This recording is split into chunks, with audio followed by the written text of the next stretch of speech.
Very good afternoon to all of you. आप सभी लोग क्लास ज्वाइन कर चुके हो। मेरी आवाज आप सभी तक पहुंच रही होगी, उम्मीद है ऐसी मेरी।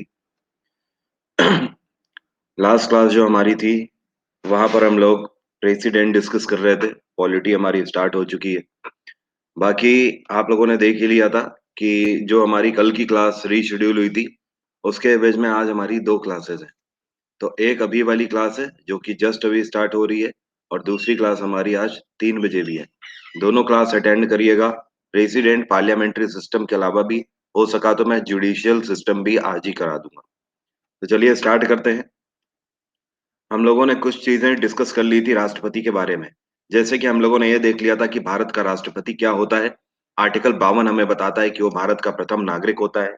इसके बाद यहाँ पर हम लोगों ने देखा था राष्ट्रपति के बारे में कि इसकी क्वालिफिकेशंस क्या क्या होती है। बिल्कुल सिंपल क्वालिफिकेशन है इसकी, कोई समस्या तो इसमें आप लोगों को नहीं हुई होगी। जैसे कि वो भारत का नागरिक होना चाहिए, 35 साल उसकी कम से कम उम्र होनी चाहिए, उसने किसी भी प्रॉफिट पोस्ट को धारण ना किया हो, मतलब किसी भी गवर्नमेंट जॉब पर वो नहीं होना चाहिए। अगर वो है तो राष्ट्रपति बनने से पहले उसको रिजाइन करना पड़ेगा उस पोस्ट से। दूसरी चीज, जैसे कि वो किसी भी सेंट्रल या स्टेट गवर्नमेंट या लोकल गवर्नमेंट से जुड़ा हुआ व्यक्ति नहीं होना चाहिए। अगर वो पॉलिटिकल बैकग्राउंड रखता है तो उसको पॉलिटिकल बैकग्राउंड से भी रिजाइन करना पड़ेगा प्रेसिडेंट की पोस्ट पर आने के लिए। चौथी चीज यहाँ पर बात करी थी कि वो पागल या दिवालिया नहीं होना चाहिए, मतलब उसकी मानसिक स्थिति स्वस्थ होनी चाहिए। उसका मानसिक स्थिति, उसका विवेक इतना काम कर रहा हो कि वो सही निर्णय लेने के लिए जागरूक हो। और साथ में वो दिवालिया नहीं होना चाहिए, बैंकरप्ट नहीं होना चाहिए। इसके बाद हम लोगों ने पावर ऑफ प्रेसिडेंट के बारे में बात करी थी। पावर ऑफ प्रेसिडेंट मैंने आपको निम्न बताई थी, जैसे कि executive power, legislative power, financial power, military power, judiciary power, diplomatic power, emergency power. इसको मैं जल्दी से रिवाइज कर देता हूं आपके सामने, क्योंकि ऐसे एस्पिरेंट जो कि पिछली क्लास में नहीं थे, उनको आसानी हो यहाँ पर कनेक्ट करने में। एग्जीक्यूटिव पावर में मैंने आपको बताया था, देखिए फुल फ्लैश में नहीं बताऊंगा क्योंकि पिछली क्लास में पढ़ा चुका हूं। केवल रिवाइज के पॉइंट ऑफ व्यू से आपको बता रहा हूं कि न्यू स्टूडेंट को थोड़ा बहुत आइडिया मिल जाए। देखो, एग्जीक्यूटिव पावर का मतलब मैंने आपको बताया था कि राष्ट्रपति की एग्जीक्यूटिव पावर के तहत कुछ रिस्पॉन्सिबिलिटीज होती हैं। जैसे कि जितने भी आपकी अपॉइंटमेंट्स हैं, कॉन्स्टिट्यूशनल बॉडीज के संवैधानिक पदों के अपॉइंटमेंट हो गए, जैसे कि चीफ इलेक्शन कमिश्नर का अपॉइंटमेंट हो गया, अटॉर्नी जनरल ऑफ इंडिया का अपॉइंटमेंट हो गया। ये सारे अपॉइंटमेंट एग्जीक्यूटिव पावर के तहत इसकी रिस्पॉन्सिबिलिटी होती है। साथ में जब ये इमरजेंसी लगाता है तो इमरजेंसी के बाद सरकार की जो सारी शक्तियां होती हैं, वो सारी शक्तियां इसके हाथों में ट्रांसफर हो जाती है। मतलब कहने का कि इमरजेंसी जब लगती है तो उसको तो इमरजेंसी पावर बोलते ही हैं। इमरजेंसी लगने के बाद जो पावर्स का ट्रांसफरेशन होता है, वो पूरा ट्रांसफर होना ही इसको एग्जीक्यूटिव पावर दे देता है। मतलब अभी तक मान लीजिए किसी राज्य में कोई स्टेट स्टेट इमरजेंसी नहीं लगी थी, तब तक क्या है कि राज्य सरकार सभी चीजें चला रही होगी। लेकिन जैसे ही इमरजेंसी लगेगी, राज्य सरकार शांत बैठ जाएगी, राज्य सरकार की सारी शक्तियां खत्म हो जाएंगी और उसकी सारी पावर्स किसके हाथ में आ जाएंगी? भारत के राष्ट्रपति के हाथ में आ जाएंगी। लेजिस्लेटिव पावर में मैंने आपको बताया था कि इसके पास संसद के अधीन कई सारी शक्तियां होती हैं। जैसे कि इसकी सबसे बड़ी शक्ति है संसद में, कि संसद में चाहे लोकसभा हो या राज्यसभा हो, कोई भी बिल तब तक फाइनली पास नहीं माना जाएगा जब तक राष्ट्रपति उसको साइन नहीं करता।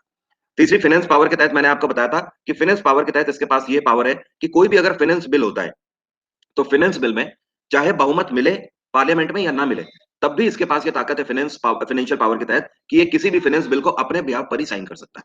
मिलिट्री पावर के तहत मैंने आपको बताया था इंडियन आर्मी, नेवी और एयरफोर्स, ये तीनों सेनाएं इसके अधीन है। ये अपने एक आदेश पर तीनों सेनाओं को मूव करा सकता है। मतलब एक तरीके से देखा जाए तो आर्मी, नेवी और एयरफोर्स, ये तीनों सेनाओं का सुप्रीम कमांडेंट होता है मिलिट्री पावर के तहत।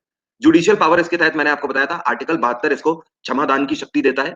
हमारे राष्ट्रपति के पास जुडिशियल पावर के तहत ये शक्तियां है कि वो किसी की भी सजा को घटा या बढ़ा सकता है। मतलब 5 साल की सजा किसी को दी गई तो उसको बढ़ाकर 8 साल में परिवर्तित कर सकता है, या किसी को 10 साल की सजा मिली है तो उसको कम करके 2 साल में भी परिवर्तित कर सकता है। इतना ही नहीं है, डेथ पेनाल्टी को भी माफ कर सकता है। बात आ रही है समझ?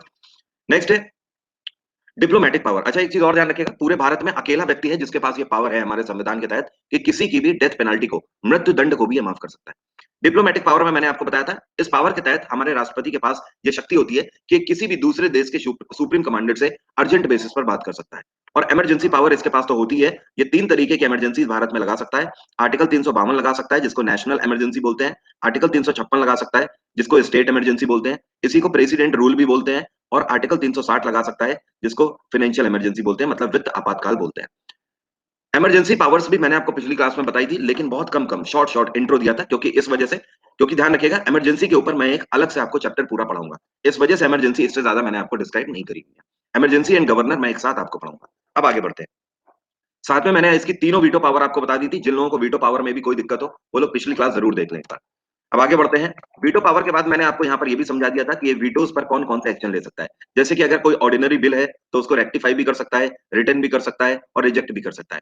अगर इसके पास मनी बिल आता है तो ये रेक्टिफाई और रिजेक्ट तो कर सकता है, लेकिन क्या नहीं कर सकता, ये इसको रिटर्न नहीं कर सकता है। इसी तरीके से मैंने आपको बताया था अगर कॉन्स्टिट्यूशनल अमेंडमेंट बिल आता है तो ये क्या कर सकता है, मतलब रेक्टिफाई केवल कर सकता है, क्या नहीं कर सकता, रिजेक्ट और रिटर्न इसको ये नहीं कर सकता। ठीक है, क्यों नहीं कर सकता, ये सारे रीजन मैंने पिछली क्लास में आपको बताए थे। अब आगे बढ़ते हैं, यहां तक हमारा हो चुका था। देखो प्रेसिडेंट इलेक्शन, राष्ट्रपति के इलेक्शन कैसे होते हैं और कौन कौन इनमें पार्ट लेता है, बहुत इंपॉर्टेंट मुद्दा है, यहां से क्वेश्चन बन जाते हैं। प्रेसिडेंट के इलेक्शन पहली बात तो आपको ध्यान रखना है कैसे होते हैं, इनका नेचर कैसा होता है, इनडायरेक्ट इलेक्शन होते हैं। ओके, भारत में दो तरीके के इलेक्शंस का प्रावधान है, डायरेक्ट इलेक्शन और इनडायरेक्ट इलेक्शन। डायरेक्ट और इनडायरेक्ट इलेक्शन में डिफरेंस क्या होता है? डायरेक्ट इलेक्शन ऐसे इलेक्शन होते हैं जहां पर पीपल वोट करते हैं, जनता वोट करती है वहां पर। बात आ रही है समझ? जैसे कि लोकसभा के इलेक्शन, लोकसभा के इलेक्शन आपके डायरेक्ट इलेक्शन होते हैं। बात आ रही है समझ? तो आप लोकसभा में जैसे कि 2019 अभी आपने पिछले साल सरकार बनवाई बीजेपी की, ठीक है, तो इसमें आप लोगों ने ही तो वोट किया था ना, जनता जनार्दन ने ही तो वोट किया था ना, तभी तो बीजेपी को बहुमत मिला। तो ये होते हैं डायरेक्ट इलेक्शन। लेकिन क्या अभी आपने कभी सुना है या प्रेसिडेंट पोस्ट के लिए कभी आपने वोटिंग करी है जाके? नहीं, ऐसा नहीं है, क्योंकि प्रेसिडेंट के लिए इनडायरेक्ट इलेक्शन होते हैं। डायरेक्ट इलेक्शन में जहां पर जनता वोट करती है, इनडायरेक्ट इलेक्शन में वहीं पर जनता के द्वारा चुने हुए प्रतिनिधि वोट करते हैं। मतलब यहां पर इनडायरेक्ट इलेक्शन में हम वोट नहीं करेंगे, हमारे चुने हुए प्रतिनिधि वोट करेंगे। मतलब आप बोल सकते हो एमपी और एमएलए यहां पर वोट करेंगे।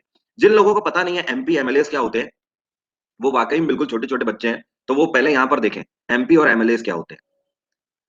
देखो आपने बेटा पार्लियामेंट का नाम सुना होगा, संसद का। ये मैंने इसलिए बोला छोटे छोटे बच्चे हैं क्योंकि आज की डेट में पॉलिटिक्स चारों तरफ इतना फैला हुआ है, टीवी में भी चल रहा है, सोशल मीडिया में चल रहा है। आजकल के बच्चों को पता नहीं कितने पॉलिटिकल लीडर्स के तो नाम यूं ही मुंह जवानी रटे हुए हैं, लेकिन हमारे टाइम पे हम एक भी पॉलिटिशियन का नाम नहीं जानते थे, क्योंकि पॉलिटिक्स यूथ से बिल्कुल अलग था उस टाइम पे। अब नहीं है, इस वजह से मैंने कहा, बट फिर भी पार्लियामेंट में एमपी और एमएलए क्या होते हैं ये नहीं पता है लोगों को।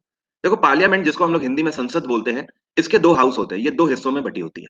एक होता है हाउस जिसको बोलते हैं राज्यसभा, और दूसरा होता है लोकसभा। ठीक है, तो लोकसभा और राज्यसभा दोनों के ही मेंबर क्या कहलाते हैं? मेंबर ऑफ पार्लियामेंट कहलाते हैं, एमपीज कहलाते हैं। बात आगे समझ? क्योंकि राज्यसभा और लोकसभा दोनों ही हाउस है पार्लियामेंट के, तो आप दोनों में से किसी के भी मेंबर हो, आप एमपी ही कहलाओगे। अब सिमिलरली राज्य के अंदर क्या होता है? स्टेट लेजिस्लेचर होता है, जिसको हिंदी में विधानमंडल बोलते हैं। और विधानमंडल में भी इसी तरीके से दो हाउस होते हैं। एक होता है आपका लेजिस्लेटिव काउंसिल, जिसको हिंदी में विधान परिषद बोलते हैं, और एक होता है लेजिस्लेटिव असेंबली, जिसको हिंदी में विधानसभा बोलते हैं। लेजिस्लेटिव काउंसिल के जो मेंबर होते हैं इनको एमएलसी बोलते हैं, मतलब मेंबर ऑफ लेजिस्लेटिव काउंसिल। और जो लेजिस्लेटिव असेंबली के मेंबर होते हैं इनको एमएलएस बोलते हैं, मतलब मेंबर ऑफ लेजिस्लेटिव असेंबली। ठीक है, तो मैंने आपको क्या बोला, प्रेसिडेंट के इलेक्शन में कौन कौन पार्ट लेगा? एमपीज पार्ट लेते हैं और एमएलएस पार्ट लेते हैं। एमएलसी का कोई रोल नहीं होता है, ध्यान रखिएगा, एमएलसी को बिल्कुल हटा दीजिए। अब यहां पर सबसे पहले बात करते हैं कि प्रेसिडेंट के इलेक्शन में कौन कौन पार्ट लेता है, फिर मैं आपको बताऊंगा कौन कौन पार्ट नहीं लेता है।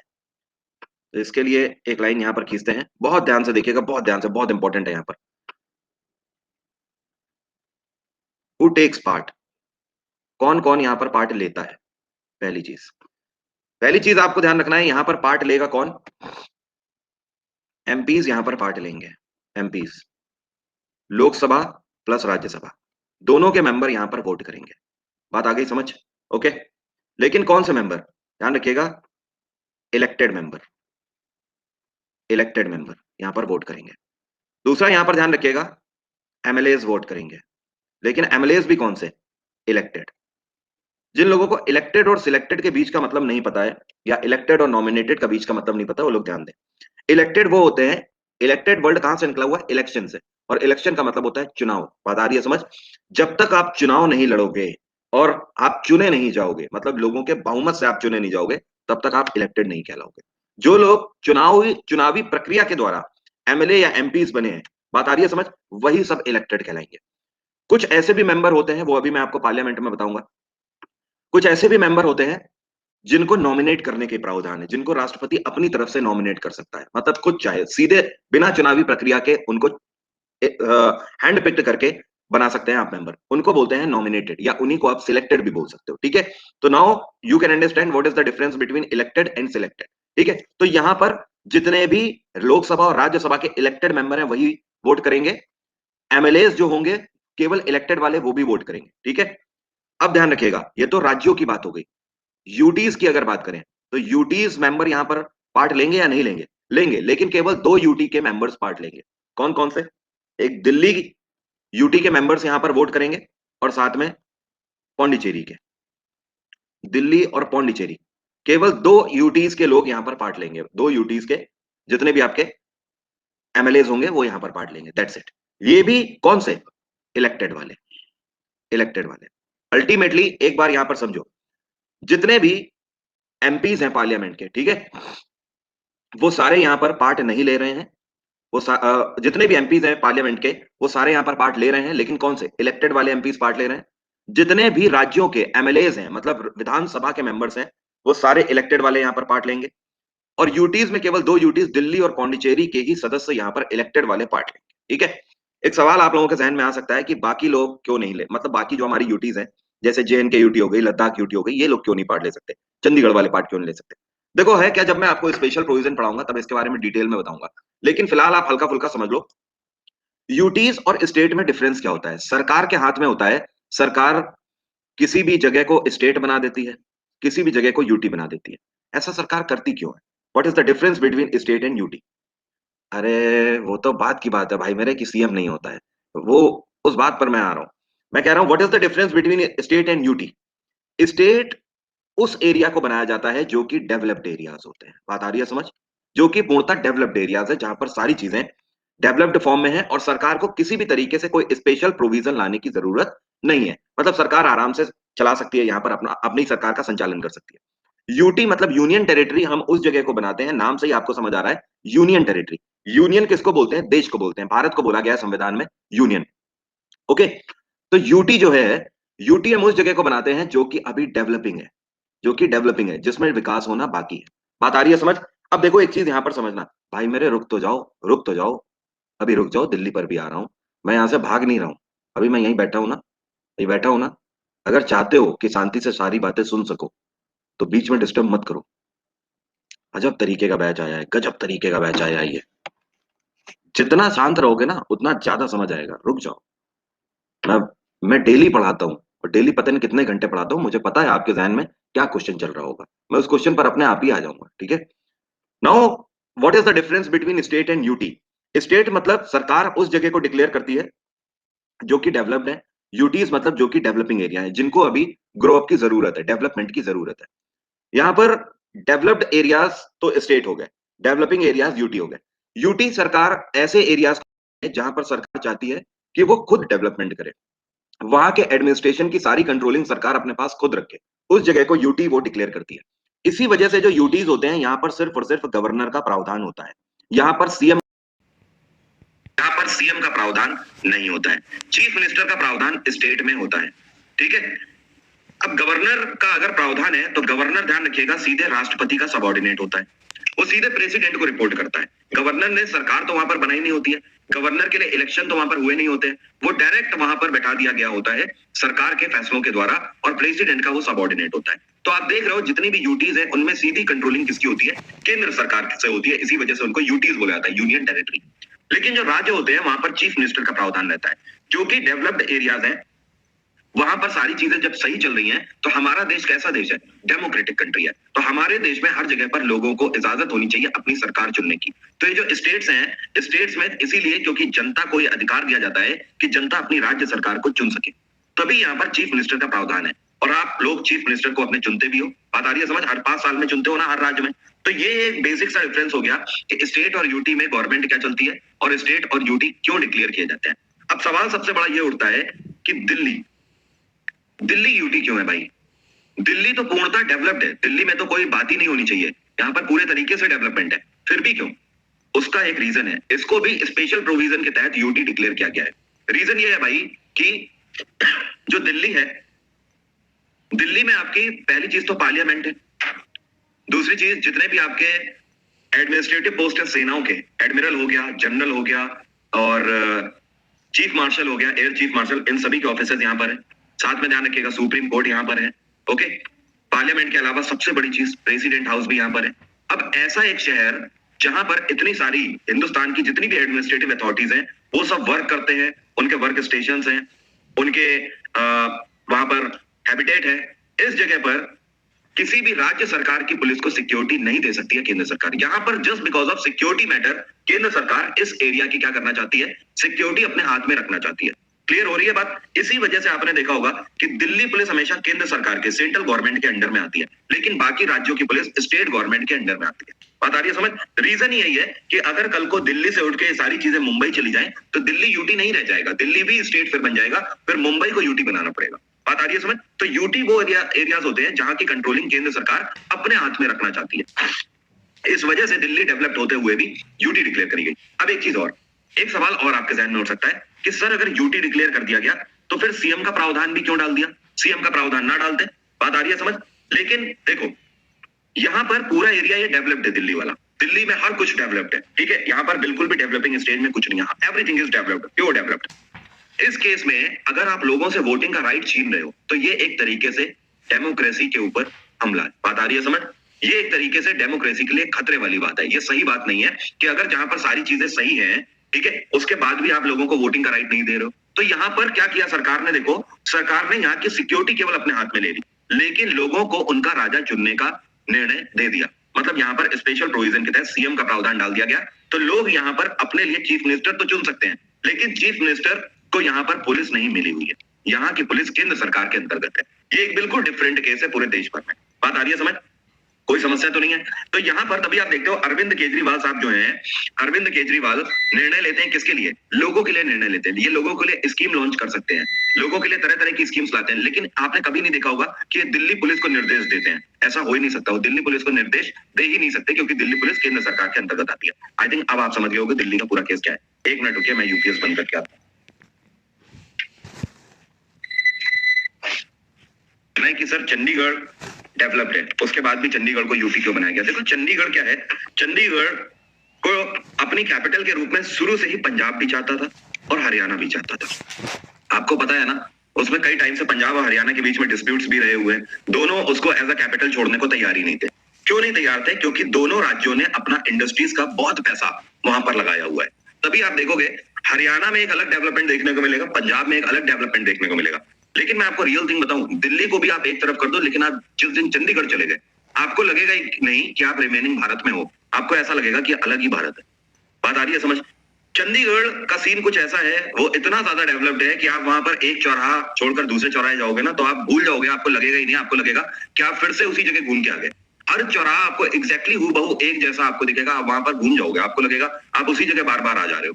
ठीक है, तो यहाँ पर क्या है कि वो दोनों स्टेट कॉम्प्रोमाइज नहीं कर सकते, उनका पैसा लग चुका है, इतना इतना इंडस्ट्रियल पैसा लग चुका है। इस वजह से चंडीगढ़ वो एक नेक्स्ट लेवल ही थिंग हो गई, उसको भी स्पेशल प्रोविजन की तरह फिर यूटी ही बनाना पड़ गया। लेकिन ध्यान रखिएगा, यूटी का प्रावधान वहां पर किस लिए है? वहां पर दूसरे तरीके से यूटी का प्रावधान है। वहां पर प्रावधान यह है कि वहां पर एडमिनिस्ट्रेशन जितना भी होगा वो सब केंद्र सरकार देखती है, ठीक है? और पंजाब और हरियाणा दोनों केंद्र सरकार को वहां के डेवलपमेंट के लिए रेवेन्यू देते हैं। सरकार दोनों राज्यों से रेवेन्यू लेती है और वहां पर लगा देती है। बात आ गई समझ? अगर इन दोनों राज्यों के हाथ में छोड़ दिया तो फिर से डिस्प्यूट्स होंगे। पंजाब सरकार बोलेगी मैंने इतना खर्चा किया, हरियाणा सरकार बोलेगी मैंने इतना खर्चा किया। बात आ रही है समझ? और वहां पर पता है पॉलिटिकल बैकग्राउंड पे द्वंद्व चढ़ जाएगा। चंडीगढ़ जितना शांत है वहां पर और ज्यादा दादागिरी फिर होगी, फिर वहां पर पॉलिटिकल बैकग्राउंड होगा, वो कहेंगे मुझे वोट दो, वो कहेंगे मुझे दो, मैंने इतना डेवलपमेंट किया, मैंने उतना किया। ये सारी चीजें ही केंद्र सरकार ने खत्म कर दी। उन्होंने कहा इसको यूटी बनाओ सीधे और आप दोनों क्या करो, हमें अपना रेवेन्यू दो और मैं वहां पर लगाऊं। बात आगे समझ? इस वजह से चंडीगढ़ को किया गया। वापस आते हैं हम लोग अपने पॉइंट पर जहां पर हम लोग चल रहे थे, प्रेसिडेंट में। हाँ, तो हम लोग बात कर रहे थे कि प्रेसिडेंट के इलेक्शन में कौन कौन पार्ट ले सकता है। अब आपको पता है भाई मेरे, अच्छा ये कौन है? भाई नहीं है, बहन है, सौम्या जी, इनका पूछना है सर जम्मू एंड लद्दाख को क्यों यूटी बनाया गया? अभी मैंने आपको जवाब तो दिया, जम्मू एंड लद्दाख या किसी भी जगह को यूटी तब बनाते हैं जब वहां डेवलपमेंट की जरूरत होती है। लद्दाख रीजन में डेवलपमेंट की जरूरत है या नहीं है? कुछ सोच के देखो, जम्मू रीजन में है या डेवलपमेंट की जरूरत या नहीं है? अभी इंडस्ट्री वगैरह कुछ वहां पर है नहीं, वहां के युवाओं को रोजगार कैसे मिलेगा? ठीक है, अब देखो यहाँ पर पहली चीज तो कौन कौन पार्ट ले सकता है? एमपीज पार्ट लेंगे, एमएलएस पार्ट लेंगे, यूटीज में से दिल्ली और पौंडीचेरी के इलेक्टेड मेंबर्स पार्ट लेंगे, मतलब सारे इलेक्टेड मेंबर ही यहाँ पर पार्ट लेंगे। अब who can not take part? Who cannot take part? Can't take part. इसका स्क्रीनशॉट आप लोग ले लेना, बाद में नोट्स बना लेना। Who cannot take part? यहाँ पर देखिए, पहली चीज यहाँ पर कौन पार्ट नहीं ले सकता? एमपीज यहाँ पर पार्ट नहीं ले सकते, लेकिन कौन से एमपीज? नॉमिनेटेड एमपीज, नॉमिनेटेड, जिनको डायरेक्ट सिलेक्ट किया जाता है राष्ट्रपति के द्वारा, जो चुनावी प्रक्रिया के थ्रू पार्लियामेंट के मेंबर नहीं है, वो सभी यहाँ पर वोट नहीं दे सकते। दूसरी चीज, एमएलएज, एमएलएज कौन से? ये देखो यहाँ पर इलेक्टेड एमएलएज वोट कर सकते हैं ना, लेकिन कौन से नहीं वोट कर सकते? नॉमिनेटेड, ठीक है, वोट नहीं करेंगे। तीसरा, यूटीज के मेंबर वोट नहीं करेंगे, कौन से? दिल्ली प्लस पौंडीचेरी, दोनों के नॉमिनेटेड मेंबर वोट नहीं करेंगे। अब चौथा, और कौन वोट नहीं कर सकते? यूटीज रिमेनिंग, बाकी जितनी भी यूटीज हैं वो सब यहां पर पार्ट नहीं लेंगी, चाहे इलेक्टेड हो चाहे सिलेक्टेड हो। दिल्ली और पौंडीचेरी के अलावा कोई और यूटी पार्ट नहीं लेगी। पांचवा, और कौन पार्ट नहीं ले सकता? एमएलसी पार्ट नहीं ले सकते। ध्यान रखिएगा, इलेक्टेड लिख देता हूं इसीलिए, यहां पर इलेक्टेड प्लस नॉमिनेटेड, कोई पार्ट नहीं लेगा यहां पर। बात आ गई समझ? इतना अगर आपको समझ आ गया तो आपको कोई समस्या नहीं होने वाली कि प्रेसिडेंट के इलेक्शन में कौन पार्ट लेता है और कौन पार्ट नहीं लेता है। पार्ट लेने वाले सारे एमपीज होंगे लेकिन इलेक्टेड वाले, सारे एमएलएज होंगे हर राज्य के लेकिन इलेक्टेड वाले, और यूटीज में दिल्ली और पौंडीचेरी के सारे इलेक्टेड मेंबर वोट कर सकते हैं।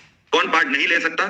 जितने भी नॉमिनेटेड एमपीज हैं वो पार्ट नहीं लेंगे, जितने भी नॉमिनेटेड एमएलएज हैं वो पार्ट नहीं लेंगे, यूटीज में दिल्ली और पौंडीचेरी के नॉमिनेटेड वाले पार्ट नहीं लेंगे, केवल इलेक्टेड वाले पार्ट लेंगे। यूटीज में बाकी जितनी भी रिमेनिंग है यूटीज, वो सब पार्ट नहीं लेंगी, चाहे यहाँ पर नॉमिनेटेड हो या इलेक्टेड हो, कोई नहीं लेगा पार्ट। और एमएलसी तो जितनी भी है, मेंबर ऑफ लेजिस्लेटिव असेंबली, आज की डेट में 6 राज्यों में केवल बची हुई है, चाहे इलेक्टेड हो चाहे नॉमिनेटेड हो, कंप्लीटली ही पार्ट नहीं लेंगे। ये तो बात हो गई प्रेसिडेंट के इलेक्शन की। पहली चीज यहाँ पर हम लोगों ने बात करी कि इसके डायरेक्ट इनडायरेक्ट इलेक्शन होते हैं, और यहाँ पर अब आपको बताएं कौन वोट कर सकता है कौन वोट नहीं कर सकता। अब यहाँ पर समझो प्रेसिडेंट इलेक्शन का नेचर क्या होता है। प्रेसिडेंट के इलेक्शन का जो नेचर होता है, यहाँ पर राउंड रॉबिन शेड्यूलिंग चलती है।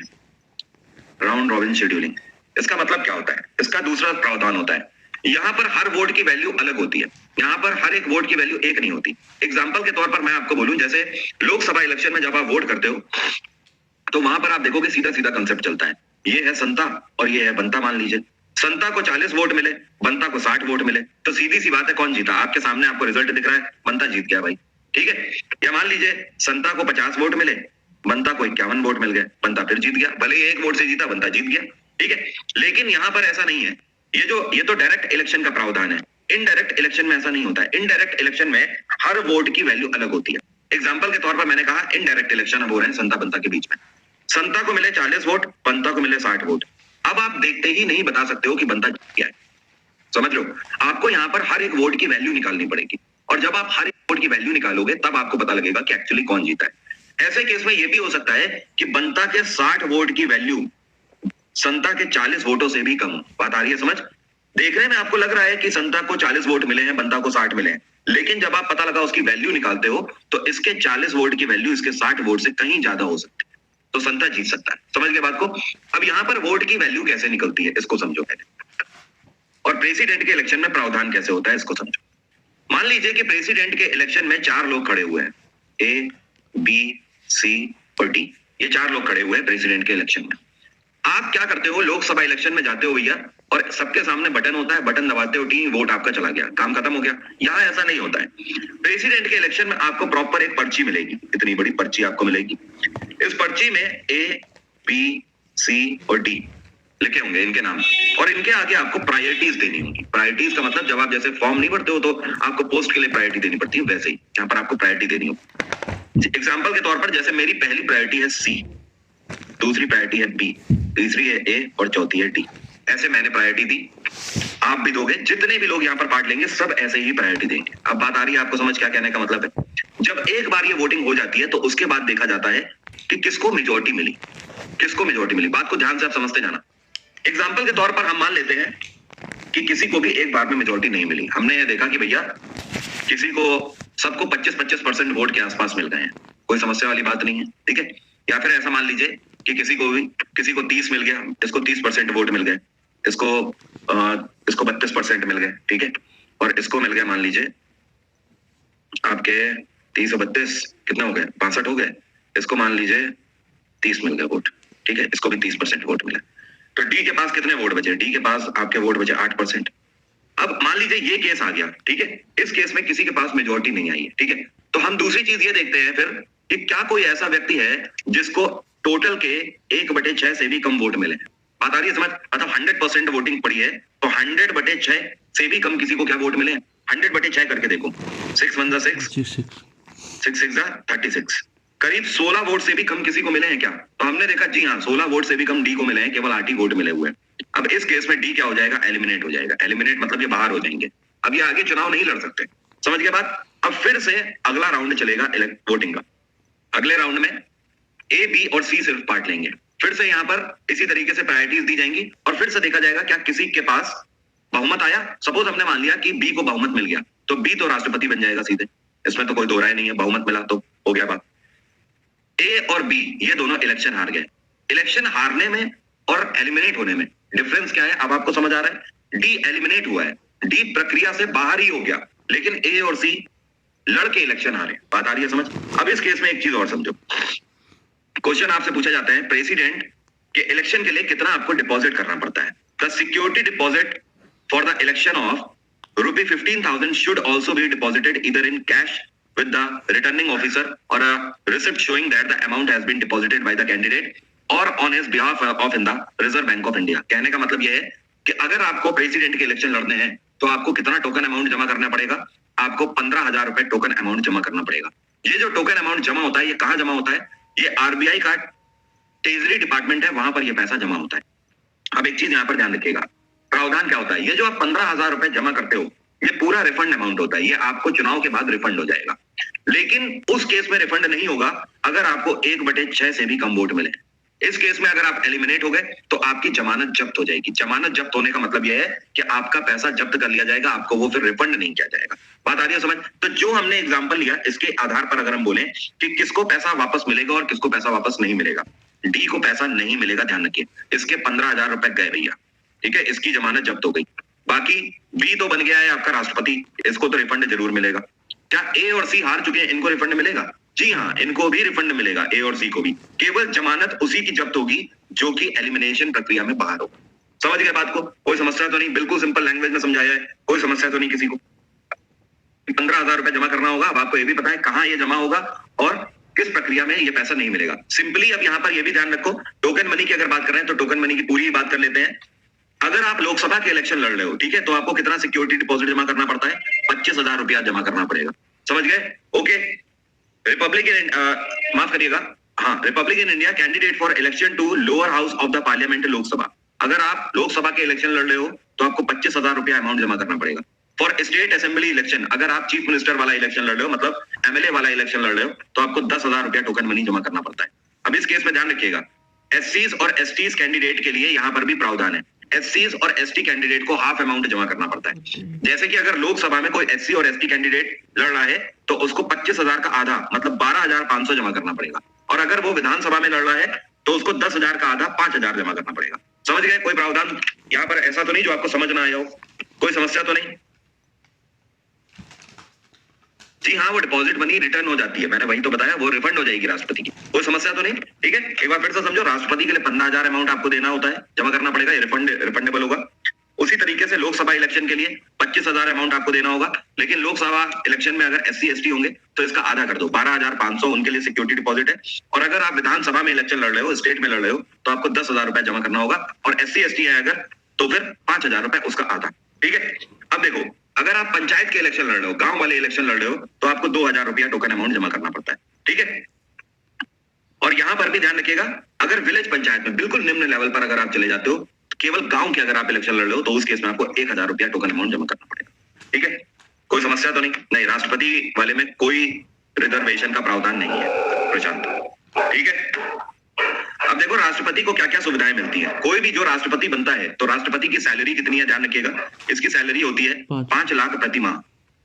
अभी पहले क्या था, 2017 से पहले ये प्रावधान था यहाँ पर कि राष्ट्रपति को 2.5 लाख रुपया सैलरी मिलती थी 2017 से पहले, 2.5 लाख। लेकिन उसमें भी 80% सैलरी वो यूज कर सकता था, 20% यूज नहीं कर सकता था, वो उसको उसके रिटायरमेंट के टाइम पर मिलेगा। ठीक है, लेकिन अब ऐसा नहीं है, 2017 से पूरा का पूरा 5 लाख रुपया उसको सैलरी इन हैंड मिलता है।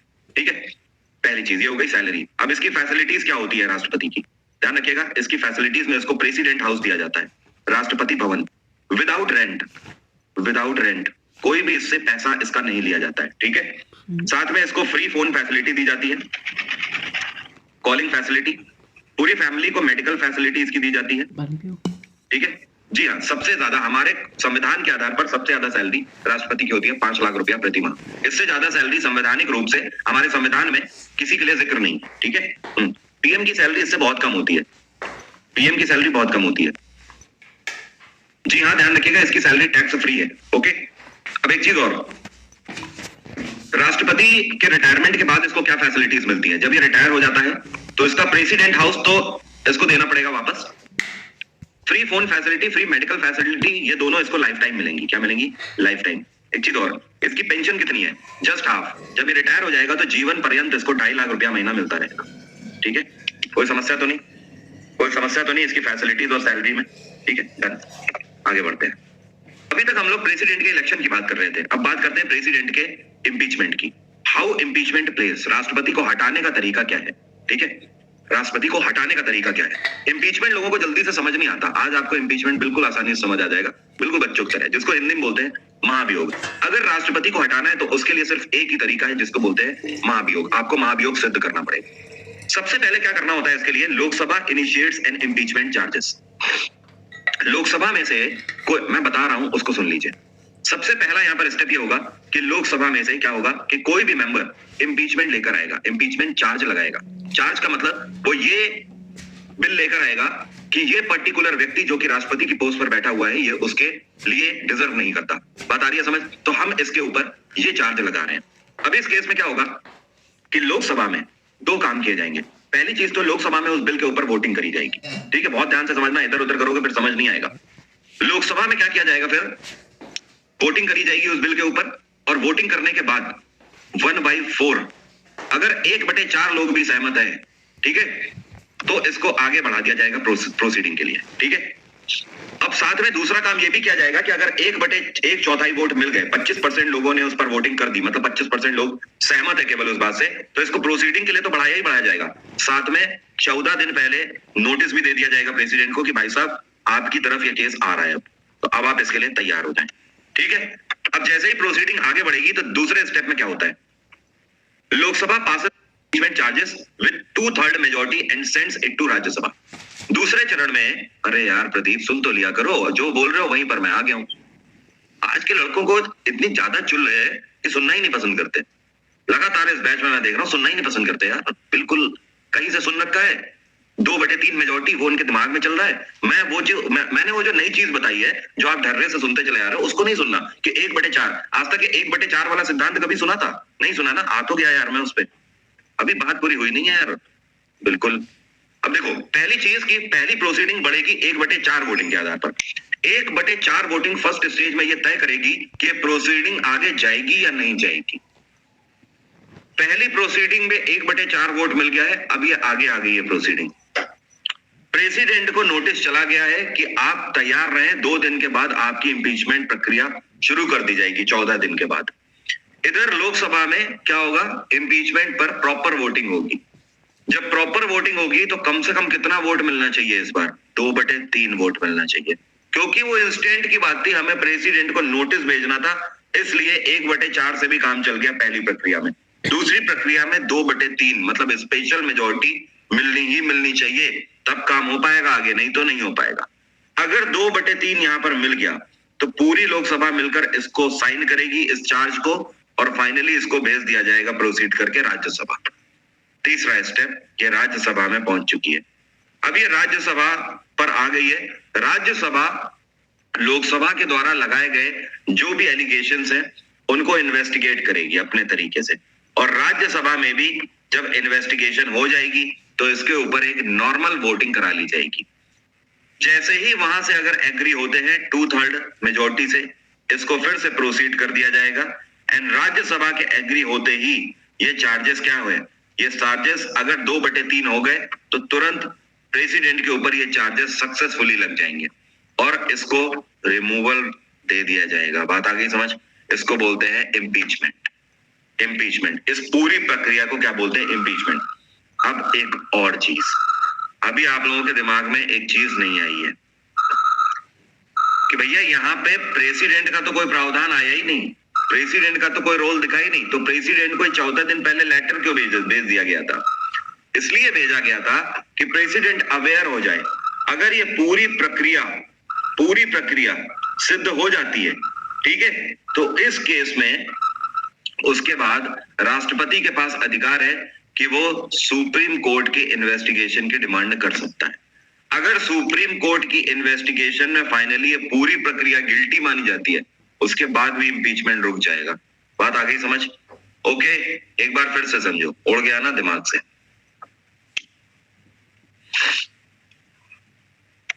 सबसे पहले क्या होगा, लोकसभा चार्जेस को इनिशिएट करेंगे फर्स्ट स्टेप में।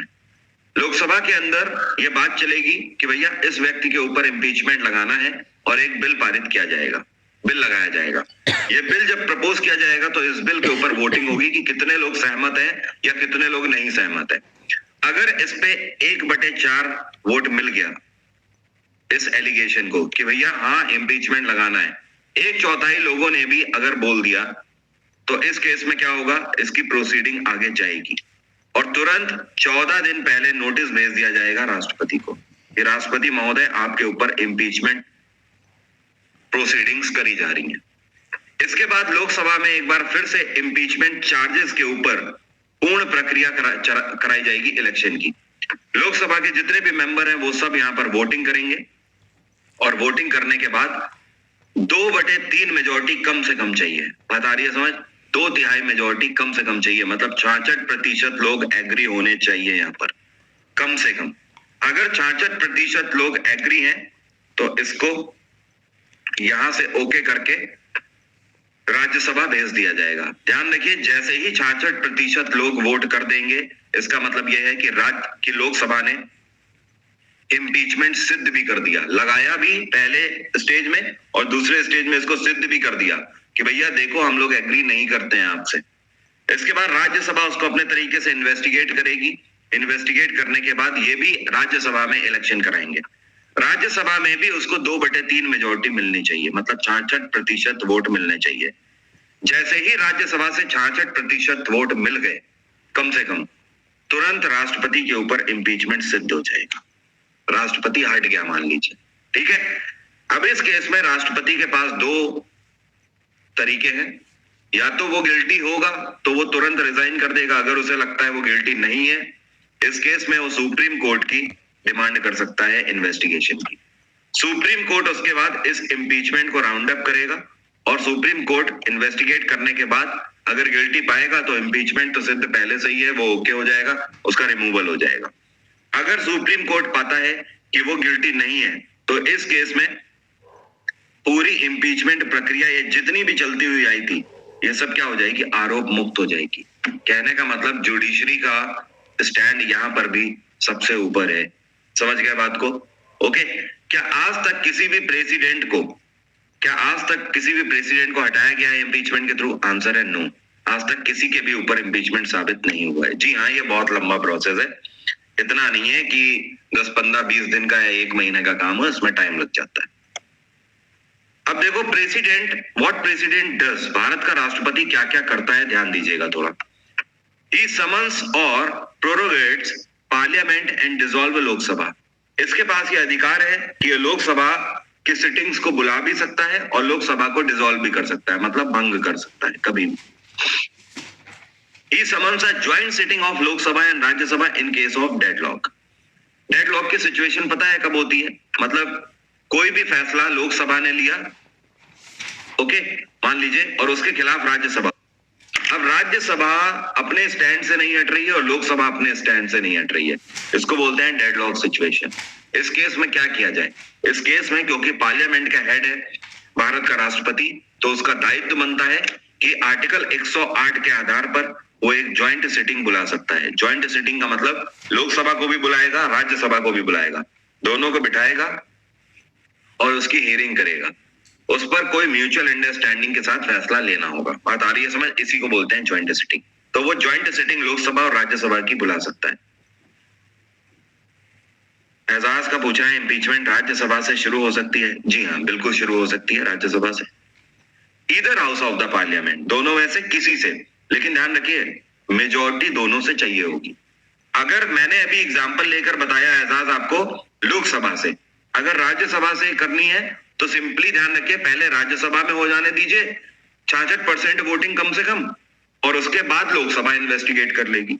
समझ गए बात को? लेकिन दोनों ही करेंगे इन्वेस्टिगेट, और दोनों से 2/3 मेजोरिटी मिलनी चाहिए। तीसरी चीज, he addresses the Indian parliament at the commencement of the first session after every general election. कोई भी जनरल इलेक्शन प्रक्रिया होगी उसके बाद वो पहले सेशन को आमंत्रित करता ही करता है राष्ट्रपति। बात आ रही है समझ? He appoints स्पीकर, बहुत इंपॉर्टेंट पॉइंट है, बहुत ध्यान से समझिएगा। यहाँ पर ये किसको किसको अपॉइंट करता है? ये लोकसभा के स्पीकर को अपॉइंट करता है, डेप्यूटी स्पीकर को अपॉइंट करता है, Lok Sabha and Rajya Sabha deputy chairperson and Rajya Sabha when the seats fall vacant. बात आ रही है समझ? ये लोकसभा और राज्यसभा के चेयरपर्सन और डेप्यूटी चेयरपर्सन को अपॉइंट करता है, स्पीकर और डेप्यूटी स्पीकर को भी अपॉइंट करता है, और जितनी भी कॉन्स्टिट्यूशनल बॉडीज होती हैं उन सभी के मेंबर्स को भी अपॉइंट करता है। He nominates 12 member of Rajya Sabha, और राज्यसभा में 12 मेंबर्स को भी अपनी तरफ से नॉमिनेट कर सकता है। ठीक है? इम्पीचमेंट के बाद तुरंत इलेक्शन होते हैं क्या? जी हाँ, बिल्कुल होंगे, क्योंकि प्रेसिडेंट की पोस्ट बहुत ज्यादा टाइम तक वैकेंट नहीं रह सकती। कितने टाइम तक? 6 महीने के बाद वैकेंट नहीं रह सकती। मैक्सिमम 180 दिन तक प्रेसिडेंट की पोस्ट खाली रह सकती है, उसके बाद वो वैकेंट नहीं रह सकती। He can nominate 2 member in Lok Sabha from the Anglo-Indian community. और ये क्या क्या कर सकता है? He consult the Election Commission of India on the question of disqualification of MPs. अगर इसको लगता है कि किसी भी मेंबर ऑफ पार्लियामेंट को डिस्क्वालीफाई करना है और इससे इलेक्शन कमीशन से हमें रिपोर्ट लेनी चाहिए, तो वो इलेक्शन कमीशन से कंसर्न कर सकता है, मतलब चुनाव आयोग से वो कंसर्न कर सकता है और सारी डिटेल ले सकता है एमपी को डिस्क्वालीफाई करने के लिए। एक क्वेश्चन आपसे और पूछता है कि लोकसभा या राज्यसभा किसी के मेंबर को अगर एलिमिनेट करना है, निष्कासित कर देना है, मतलब उसकी मेंबर ऑफ पार्लियामेंट जो उसकी मेंबरशिप है उसको वापस ले लेना है, खत्म कर देना है, तो इस पर फैसला कौन लेगा? इस पर आखिरी फैसला राष्ट्रपति का होगा। ध्यान रखिएगा, इतना आप ध्यान रखो कि पार्लियामेंट के अंदर एक परिंदा भी पर मारेगा तो राष्ट्रपति की मर्जी से, राष्ट्रपति के साइन के बिना कुछ भी पास हो ही नहीं सकता। बिल्कुल सिरे से खारिज कर दो। बात आ गई समझ? ये बात अगर आपने जहन में बैठा ली तो आप आगे कच्चा कभी नहीं खाओगे। ठीक है? तो अगर आपसे कभी पूछे कि लोकसभा के मेंबर को डिस्क्वालीफाई करना है या राज्यसभा के मेंबर को डिस्क्वालीफाई करना है, फाइनली आपका आंसर ले देकर प्रेसिडेंट ही होगा, क्योंकि मुद्दा आ रहा है पार्लियामेंट के अंदर और पार्लियामेंट का सिर्फ एक ही बाप है, वो होगा राष्ट्रपति। समझ गए? He is the head of the parliament. समझ गए? कोई समस्या तो नहीं? ही कैन पास ऑर्डिनेंसेस, ये ऑर्डिनेंसेस पास कर सकता है, मतलब कोई भी बिल है उसको कानून में परिवर्तित कर सकता है। देखो जाहिर सी बात है, जब आप कोई मुद्दा ला रहे होते हो तो उसको बिल कहते हैं हम लोग, ठीक है? लेकिन जैसे ही वो एक बार पारित हो जाता है, मतलब सक्सेसफुली लॉन्च हो जाता है, तो वो क्या बन जाता है? एक्ट बन जाता है, मतलब कानून बन जाता है। तो बिल को एक्ट में परिवर्तित इसी के साइन के थ्रू तो किया जाता है ना। He lays the all constitutional bodies report before the parliament.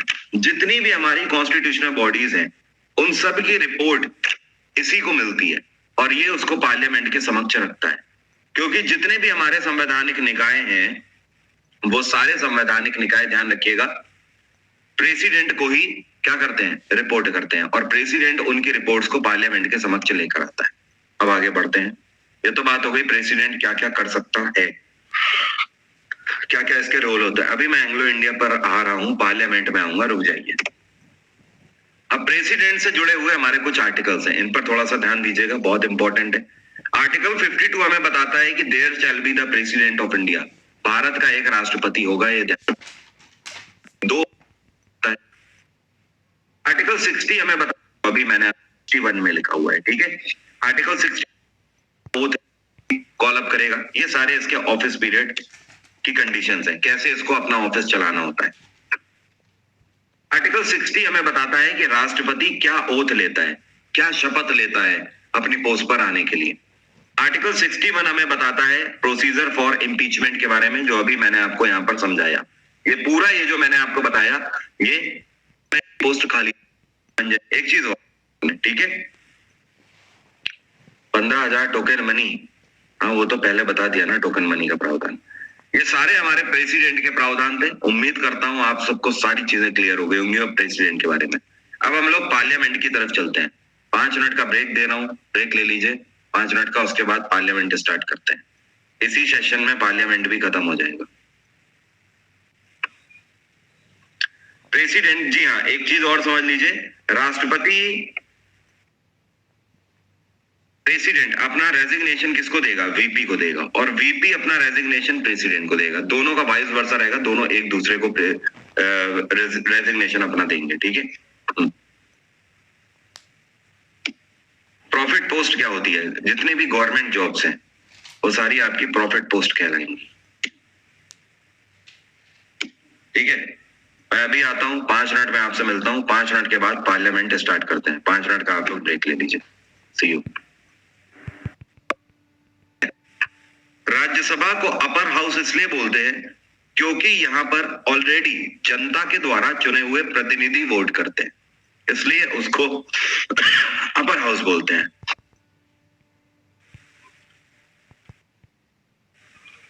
चलिए,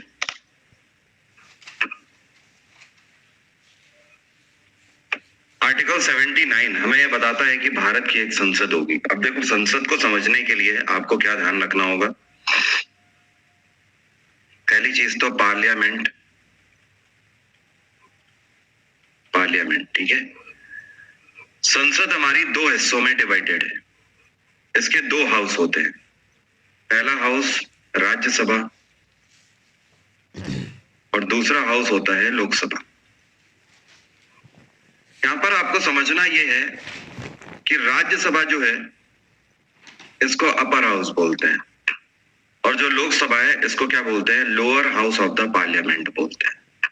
राज्यसभा को अपर हाउस इसलिए बोलते हैं क्योंकि यहाँ पर ऑलरेडी जनता के द्वारा चुने हुए प्रतिनिधि वोट करते हैं, इसलिए उसको अपर हाउस बोलते हैं। इसको लोअर हाउस इसलिए बोलते हैं क्योंकि यहाँ पर पीपल वोट करते हैं, जनता सीधे यहाँ पर वोट करती है, इस वजह से इसको लोअर हाउस बोलते हैं। एक चीज और, अपर और लोअर बोलने का एक और मकसद है यहाँ पर। इसको अपर हाउस इसलिए भी बोलते हैं राज्यसभा को क्योंकि ये परमानेंट बॉडी है पार्लियामेंट की, जैसी परमानेंट बॉडी है। लेकिन इसको लोअर हाउस इसलिए बोलते हैं क्योंकि ये टेम्परेरी बॉडी है पार्लियामेंट की। इन सभी का मतलब क्या है इसको आगे समझते हैं।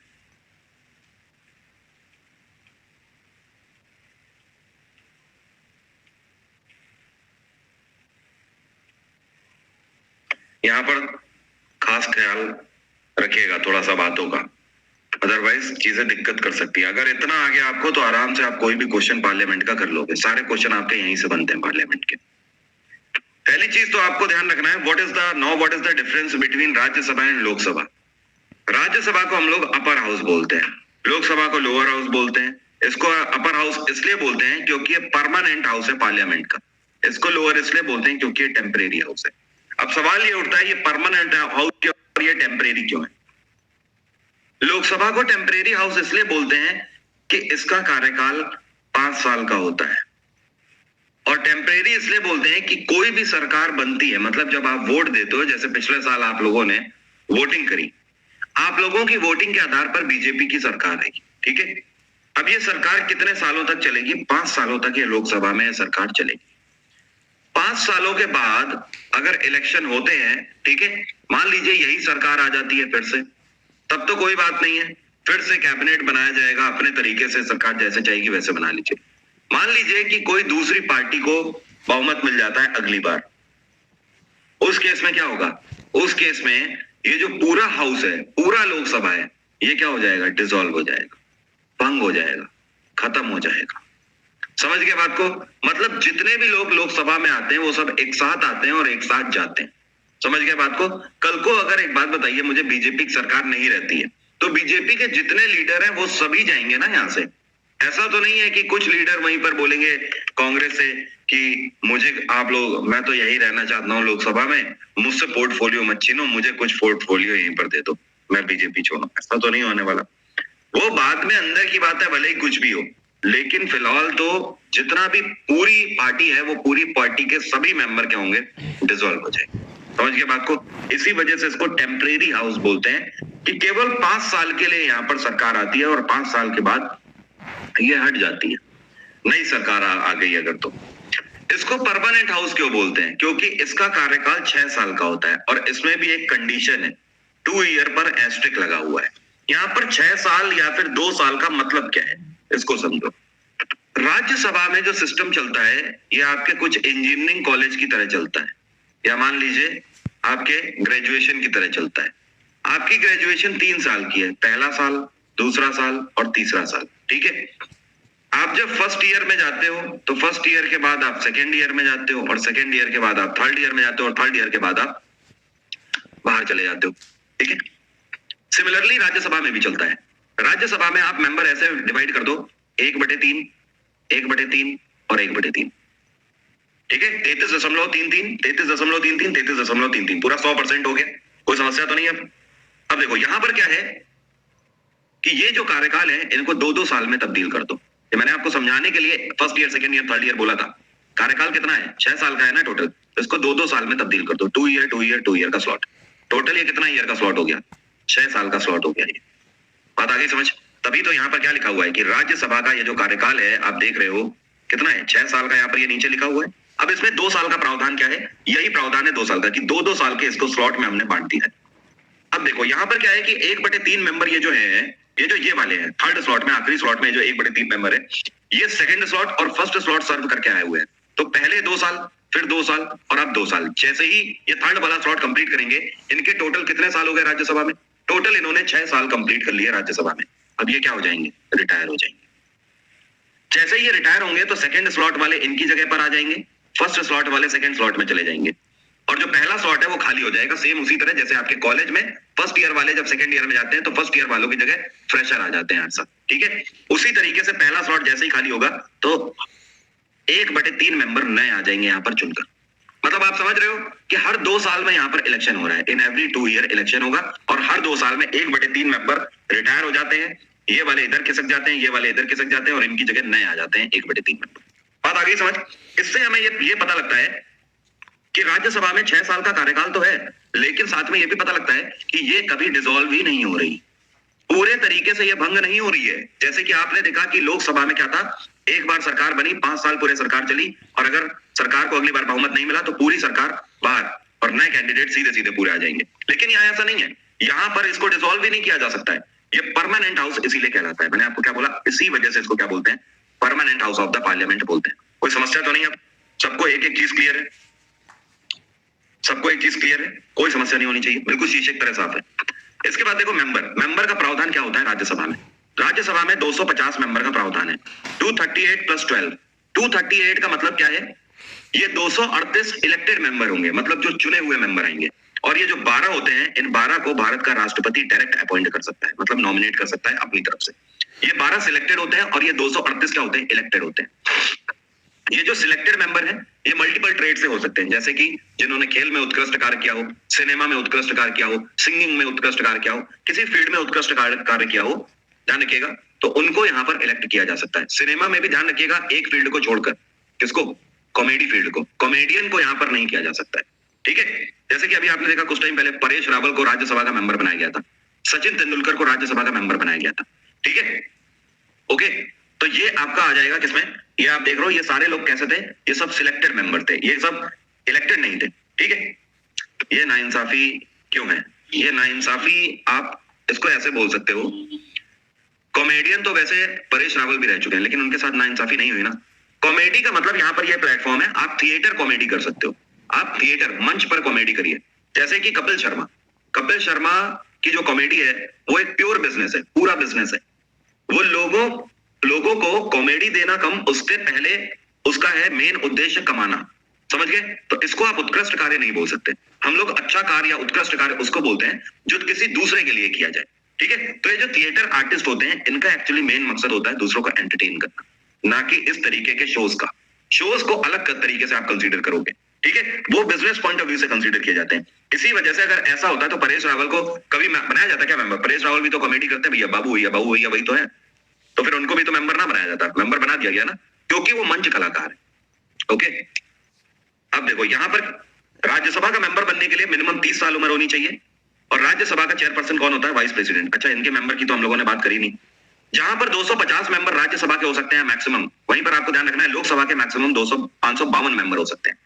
जैसे वहां पर 238 मेंबर इलेक्टेड होंगे, इलेक्शन के थ्रू आएंगे, वैसे ही यहाँ पर 550 मेंबर इलेक्शन के थ्रू आएंगे और 2 मेंबर को राष्ट्रपति अपॉइंट कर सकता है।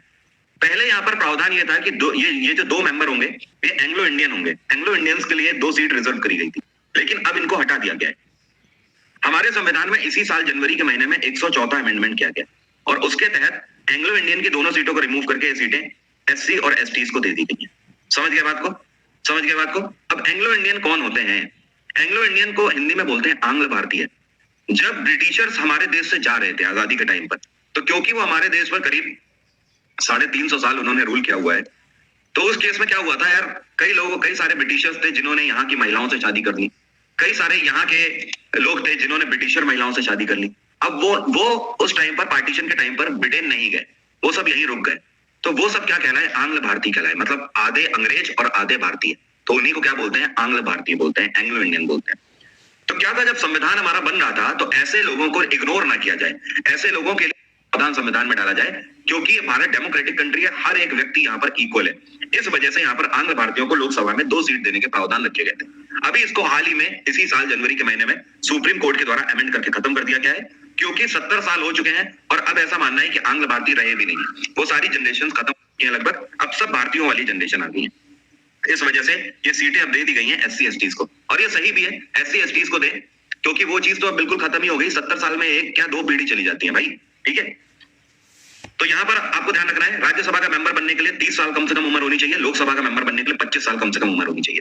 राज्यसभा का चेयरपर्सन कौन होता है? उपराष्ट्रपति होता है। और लोकसभा का चेयरपर्सन कौन होता है? स्पीकर होता है। यहाँ पर उपराष्ट्रपति और स्पीकर के बीच का अंतर समझिए क्या है। उपराष्ट्रपति के अपने चुनाव होते हैं प्रेसिडेंट की तरह, उसके भी इनडायरेक्ट इलेक्शन होते हैं, ध्यान रखिए, जिसमें एमपीज वोट करते हैं। उस पर एमएलए तो वोट नहीं करते, लेकिन एमपीज वोट करते हैं, ठीक है। लेकिन स्पीकर की अगर बात करें तो स्पीकर कौन होता है? स्पीकर इन्हीं 550 सदस्यों में से एक व्यक्ति होता है। मतलब कहने का यह है कि लोकसभा के जो मेंबर्स होते हैं उन्हीं में से एक व्यक्ति चुनकर स्पीकर बनाया जाता है। लेकिन राज्यसभा में प्रेसिडेंट के साथ ऐसा नहीं है। प्रेसिडेंट चेयरपर्सन तो होता है, लेकिन उसके इलेक्शन अलग से होते हैं, ठीक है। बात आ रही है समझ? ओके। अब देखो स्पीकर के इलेक्शन कैसे होते हैं, बिल्कुल इसके सिंपल इलेक्शन होते हैं, लोकल तरीके से करा लिए जाते हैं। मान लीजिए जैसे बीजेपी की सरकार बनी पिछले साल, ठीक है, अब सरकार बन गई, लोकसभा के मेंबर भी वहां पर फाइनली डिसाइड हो गए। अब लोकसभा के मेंबर्स में से ही क्या हुआ कि भैया 2 लोगों को या 3 लोगों को खड़ा कर दिया जाता है कि ये व्यक्ति स्पीकर बन जाएंगे तो बढ़िया रहेगा। अब जितने भी मेंबर होते हैं, ये जो 550 इलेक्टेड मेंबर हैं, ये सब यहीं पर आपस में वोटिंग करा लेंगे, वही पर्ची वाला सिस्टम, चिट फंड वाला। अब यहाँ पर चिट सिस्टम कराएंगे, चिट फंड मैंने बोल दिया, ध्यान रखिएगा, फंडिंग तो यहाँ पर है ही नहीं, चिट सिस्टम, ठीक है। तो यहाँ पर क्या है कि ये अपना आपस में वही अजीर वजीर कौन वो वाला सिस्टम वाला करा लेंगे यहाँ पर पर्ची, और जिसको ज्यादा वोट मिल जाएंगे वो आराम से यहाँ पर स्पीकर बन जाएगा। क्योंकि जाहिर सी बात है, सरकार हमारी है, हमारे ही बीच का व्यक्ति वहां पर बैठना है, तो इसमें बहुत बड़ा कॉल नहीं है। लेकिन ध्यान रखिए, ये जो पर्ची सिस्टम है तो लोकसभा के मेंबर के द्वारा ही किया जाता है, लेकिन स्पीकर का जो अपॉइंटमेंट है ये किसके साइन के थ्रू होता है? ये राष्ट्रपति के साइन के थ्रू होता है। ये अभी मैंने आपको पीछे बताया हुआ है। इसको काउंसिल ऑफ स्टेट भी बोलते हैं, राज्यसभा को। इसको काउंसिल ऑफ स्टेट क्यों बोलते हैं? क्योंकि यहाँ पर एमएलए वोट करते हैं, ठीक है, मतलब राज्य के हमारे चुने हुए प्रतिनिधि वोट कर रहे हैं, मेंबर ऑफ लेजिस्लेटिव असेंबली, विधानसभा के मेंबर यहाँ वोट करते हैं। इस वजह से इसको काउंसिल ऑफ स्टेट बोलते हैं। और इसको हाउस ऑफ पीपल इसलिए बोलते हैं क्योंकि यहाँ पर जनता वोट करती है, आप वोट करते हो, इस वजह से इसको हाउस ऑफ पीपल बोलते हैं, ठीक है। कोई समस्या तो नहीं? कोई भी समस्या तो नहीं? बस बिल्कुल सिंपल है, parliament. What is the difference between Rajya Sabha and Lok Sabha? आप सभी को बिल्कुल शीशे की तरह साफ है, कोई समस्या नहीं होनी चाहिए। अब मैं क्वेश्चन देख लेता हूँ कुछ, एक सेकेंड। शुभम का कहना है constitution amendment bill pay pocket veto लगा सकते हैं। सेकेंड है प्रिवेंटिव डिटेंशन एक्ट। अच्छा, आपका कहना है कि कॉन्स्टिट्यूशन अमेंडमेंट बिल पे राष्ट्रपति पॉकेट वीटो का यूज कर सकता है या नहीं कर सकता है? चलिए मैं आपको रिकॉल कराता हूँ, क्या कर सकता है और क्या नहीं कर सकता है, इसके बारे में हम लोग ऑलरेडी बात कर चुके थे। ये देखिए, कॉन्स्टिट्यूशन अमेंडमेंट बिल की यहाँ पर बात हो रही है, और यहाँ पर मैंने आपको बताया भी था कि ये क्या कर सकता है। अगर राष्ट्रपति के सामने कॉन्स्टिट्यूशन अमेंडमेंट बिल आता है तो वो उसे क्या कर सकता है, रेक्टिफाई केवल कर सकता है, उसे रिजेक्ट और रिटर्न नहीं कर सकता है। मतलब कहने का कि जो आपने बोला कॉन्स्टिट्यूशनल अमेंडमेंट बिल पे क्या पॉकेट वीटो लगा सकता है, तो पॉकेट वीटो का मतलब क्या होता है कि वो उसको संरक्षित कर ले अपने पास, कोई उसके बारे में पूछ ना पाए। ध्यान रखिएगा, नो, ऐसा वो नहीं कर सकता है, वो उस पर पॉकेट वीटो नहीं लगा सकता। आंसर क्या आया, नहीं लगा सकता, केवल रेक्टिफाई कर सकता है। समझ गए? क्योंकि मैंने आपको पॉकेट वीटो बताया हुआ है। पॉकेट वीटो का मतलब क्या होता है, पॉकेट वीटो का मतलब होगा कि वो उसको कूल बैग में डाल देगा और वो बिल्कुल उस टाइम के लिए क्या हो जाएगा, डिसेबल हो जाएगा, कोई भी उसके लिए सवाल नहीं पूछ सकता उससे और उसकी जवाबदेही भी नहीं होगी। ठीक है, नेक्स्ट क्वेश्चन है हमारा, इनका पूछना है सृष्टि का, सर मंदिर की इनकम पर टैक्स लगता है क्या? नहीं लगता है, मंदिर की इनकम पर टैक्स नहीं लगता, क्योंकि वो डोनेशन कहलाता है। और अगर आप धार्मिक कार्यों में डोनेट करते हो तो वहां पर वो पैसा टैक्स फ्री हो जाता है। Have went out, there is no tax on temple, but tax on church rate 0.7%. क्या बोल रहा है? I found out that there is no tax on temple. ठीक है, but tax on church rate 0.7%. Is it true? देखो सृष्टि है क्या कि मैं आपको कल की क्लास में इसके बारे में मैं आपको कंफर्म करके बताता हूँ। इससे जुड़े हुए कुछ प्रावधान थे जिसमें अभी बदलाव भी किया गया है, ठीक है, जिस पर मैं आपको बताता हूँ कल। लेकिन क्या प्रावधान है वो एक अलग चीज है, लेकिन सीधा सीधा यहाँ पर जो प्रावधान ये है कि चाहे चर्च हो, चाहे मस्जिद हो, चाहे गुरुद्वारा हो, चाहे मंदिर हो, कोई भी हो, अगर डोनेशन का पैसा है, डोनेशन का पैसा है, ठीक है, चलिए अभी बता देता हूँ मैं आपको। जो आप बात कर रहे हो 0.7% का प्रावधान का, ठीक है, भारतीय संविधान के आधार पर यह हमारे नागरिकों को छूट दी गई है, ठीक है, कि हमारे नागरिक अगर इन धार्मिक जगहों पर क्या करते हैं, डोनेट करते हैं, ठीक है, तो उस केस में उनका पैसा जो होगा वो टैक्स फ्री हो जाएगा। राइट, चली गई सर वो, कोई दिक्कत नहीं है, कोई दिक्कत नहीं है, आप लोग सुन लीजिए। चर्च पर ये जो एक टैक्स स्लैब तैयार करी गई है, पता है क्यों करी गई है? क्योंकि चर्च हमारे सारे धार्मिक संस्थानों में एक ऐसा संस्थान है जिसको बाहर के कंट्रीज से सबसे ज्यादा डोनेशन आता है। बात आ रही है समझ? तो बाहर के कंट्रीज के डोनेशंस ज्यादा ब्लैक मनी रेज ना कर पाए, बात आ रही है समझ? उस पर चांसेस भी तो बढ़ेंगे ब्लैक मनी को रेज करने के, तो इस वजह से उस पर एक टैक्स स्लैब डाली गई है। अदरवाइज टैक्स स्लैब किसी में भी नहीं है। अगर भारत का नागरिक डोनेट कर रहा है तो उसका पैसा पूरे तरीके से टैक्स फ्री होगा, चाहे आप चर्च में करिए, चाहे गुरुद्वारे में करिए, मंदिर में करिए, मस्जिद में करिए, डजंट मैटर। और देख लूं जरा, एक मिनट। इनका पूछना है स्टैटिक जीके का बैच कब लॉन्च होगा? ये